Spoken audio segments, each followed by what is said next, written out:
Assalamualaikum warahmatullahi wabarakatuh. Perkenalkan, nama saya Selvi Aprila Desdawati. Saya mahasiswi dari IMDS, Institut Medika Dr. Gigi Suherman. Saya kuliah di sana mengambil jurusan D3 Kebidanan. Sekarang saya semester 4.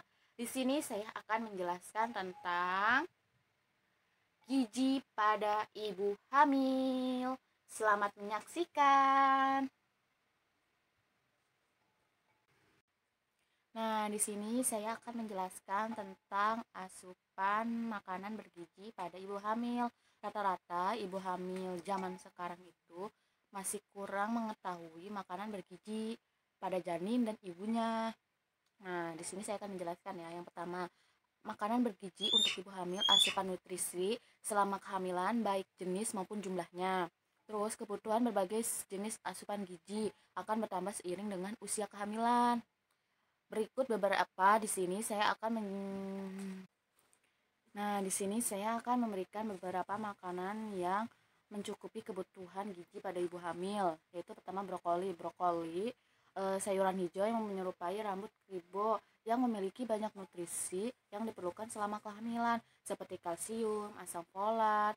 Selain itu, brokoli juga mengandung serat, vitamin C.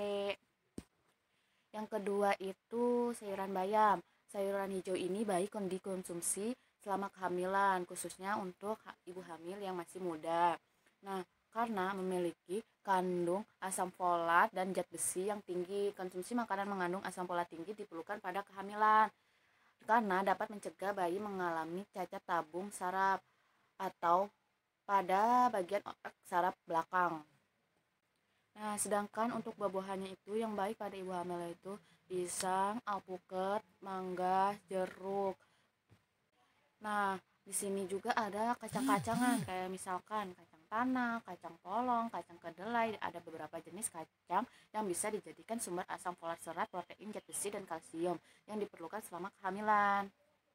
Nah, di sini juga ada daging yang tanpa lemak, contohnya. Nah, yang di sini ada yang terakhir yaitu telur. Telur merupakan salah satu makanan yang disarankan untuk dikonsumsi selama kehamilan karena mengandung hampir semua nutrisi yang dibutuhkan. Telur mengandung kalori, protein, lemak, vitamin, dan mineral. Selain itu, telur juga memiliki kandungan klorin, yaitu nutrisi penting untuk kesehatan otak dan perkembangan janin. Namun, ibu hamil sebaiknya tidak mengonsumsi telur setengah matang ya, karena berisiko membawa kuman yang dapat berbahaya. Nah, di sini yang terakhir deh sekali lagi ya. Nah, ada air putih yaitu air mineral. Nah, air putih ini merupakan salah satu harus banyak dikonsumsi hamil. Pasalnya, volume dari ibu hamil akan meningkat hingga 1,5 liter. Oleh sebab itu, penting untuk tetap dijaga keseimbangan cairan tubuh dengan baik agar tidak dehidrasi. Gejala dehidrasi ringan pada ibu hamil meliputi sakit kepala, gelisah, kelelahan, suasana jadi kacau, dan merasa lemas.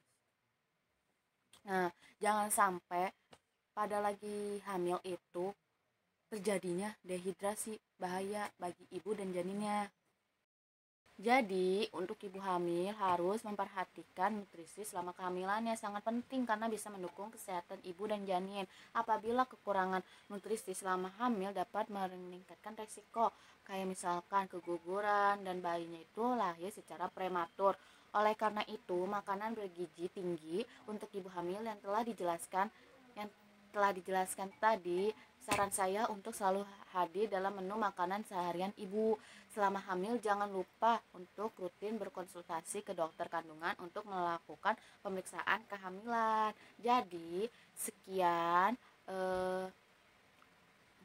jadi, makanan bergizi pada ibu hamil yang tadi saya jelaskan, saya saran untuk selalu ada di konsumsi makanan ibu sehari-hari karena untuk meningkatkan perkembangan janin dan kesehatan ibu dan janin. Nah, selama kehamilan jangan lupa konsul kepada bidan atau dokter kandungan untuk mengetahui aktivitas janin, perkembangan janin selama kehamilan dan kesehatan ibunya sendiri. Nah, di sini saya mengambil salah satu contoh gizi pada ibu hamil, yaitu alpukat. Nah, alpukat ini tuh pada usia kehamilan memasuki trimester 2, ibu dianjurkan untuk mengonsumsi alpukat. Alpukat banyak sumber serat, vitamin K, vitamin C, asam folat, kalium, vitamin B6, lemak. Ini dibutuhkan ibu hamil karena membantu perkembangan otak, sistem saraf, serta kulit dan jaringan bayi. Tidak hanya itu, jadi waktu saya hamil usia 30 minggu itu 31 minggu lah, berat badan janin saya itu 18 gram, 1800 gram.